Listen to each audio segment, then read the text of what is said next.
여러분께서는 지금 나하공항에 도착했습니다. 입국 소속을 끝내고 짐을 찾고 나서 여러분이 가장 먼저 해야 되는 일이 있습니다. 일본 여행을 다녀보신 분이라면 아마 이렇게 생각하실 겁니다. 아, 일본에선 교통카드 결제까지 다 되니까 스이카, 이코카 같은 교통카드를 충전해야겠구나. 이 말은 절반만 맞습니다. 렌트카를 빌리지 않았다면 교통카드를 충전해야 된다는 사실은 맞지만 오키나와의 대중교통은 오키카라는 전용 교통카드를 이용합니다. 스이카, 이코카로는 나하시 모노레일만 이용할 수 있습니다. 오키카를 구매하러 가보겠습니다. 나하공항에서 모노레일 역사로 이동하면 개찰구 바로 앞에 오키카 판매 충전기가 있습니다. 보시는 것처럼 한글로도 자세하게 설명이 되어 있으니 그대로 따라서 충전을 해주시면 됩니다. 혹시나 버스로만 이동을 하실 분이라면 미리 충전을 좀 많이 해두시는 것을 추천합니다.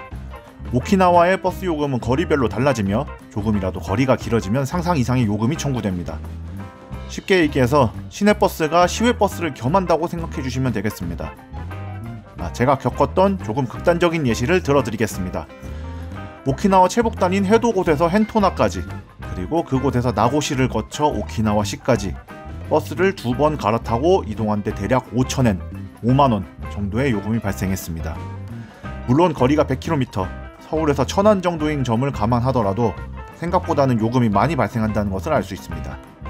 환전은 현찰 비중을 좀 높게 가져가시는 것을 추천합니다. 제가 갔던 24년 4월 기준으로 나하시나 오키나와시 같은 시 중심부나 편의점은 모두 카드 결제가 가능합니다. 아마도 스이카도 되지 않을까 싶은데 트래블 월렛 같은 여행 전용 체크카드가 있다고 하시면 오키나와에서는 스이카는 딱히 쓸 일이 없습니다. 그리고 조금만 외곽으로 나가도 카드를 안 받는 가게들이 굉장히 많습니다. 자, 이렇게 렌트카로 오든 아니면 대중교통을 이용하든 숙소에 도착해서 짐을 풀었습니다. 그러면 이제 본격적인 오키나와 여행을 시작해볼 시간입니다. 첫째, 볼거리. 사실 오키나와의 알파이제 오메가라고 해도 과언이 아닙니다. 오키나와는 열대 해양성 기후로 사시사철 이파리가 파릇파릇하게 돋아있는 야자수와 나무들을 볼 수 있고, 무엇보다 우리나라에서는 울릉도에서나 볼 수 있는 투명한 바다가 지천에 널려 있습니다. 해안가를 그저 걷기만 해도 힐링이 되는 풍경은 멀리 갈 것 없이 이곳 오키나와에서 충분히 만끽할 수 있다는 얘기지요. 이런 자연경관을 즐길 수 있는 대표적인 곳은 섬의 남쪽 끝인 아라곳, 그리고 북쪽 끝인 해도곳이 있고, 그리고 만저모가 있습니다. 그리고 오키나와의 역사에 기반한 유쿠왕국 유적들 역시 충분한 볼거리를 제공합니다. 가장 대표적인 곳으로는 현재 복구중인 슈리성이 있고, 오키나와의 유시에 있는 가스렌 성터도 유명합니다.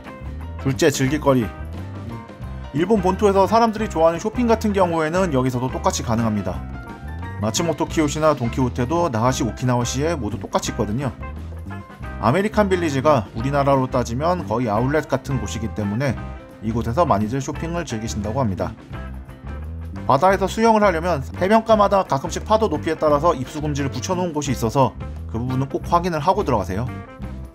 그리고 추라우미 아쿠아리움, 일본 최대의 아쿠아리움이고 고래상어가 전시되어 있다는 점, 그리고 여러 종류의 볼거리가 다양하게 있기 때문에 충분히 가서 즐길만한 가치가 있습니다.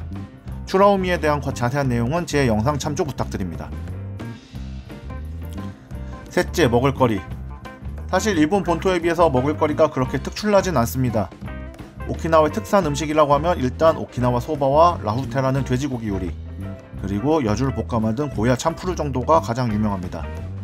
그런데 이 요리들은 먹어보면 왠지 굉장히 친숙한 맛이 납니다. 제가 처음에 먹고 느낀 것도 이거 한국 음식인데? 오키나와 소바는 칼국수, 라후테는 족발 양념에 삶은 수육, 그리고 고야 참푸르는 여주의 쓴맛을 제외하면 거의 가정식 반찬 같은 느낌입니다. 물론 태평양 깨끗한 바다 한가운데에 있는 곳이기 때문에 일본 본토식으로 해산물 요리를 하는 곳도 있긴 합니다. 다만 의외로 많지는 않습니다. 국수를 좋아하시는 분들이라면 오키나와 소바 같은 경우에는 집집마다 맛이 모두 다른 편이라 그쪽을 비교해 보시는 것도 재미있으실 겁니다. 결론, 제가 생각한 오키나와는 여유를 즐기는 휴양지입니다. 시골 해변가에 위치한 낡은 게스트하우스에서 맥주 한 캔과 함께 감상하는 바닷가의 모습이 오키나와라고 생각합니다. 따뜻한 날씨 속에서 열대의 우림을 감상하고 우리나라에서 쉽게 볼 수 없는 투명한 바다에 몸을 던져보세요. 그저 그것만으로도 좋은 곳이 오키나와입니다.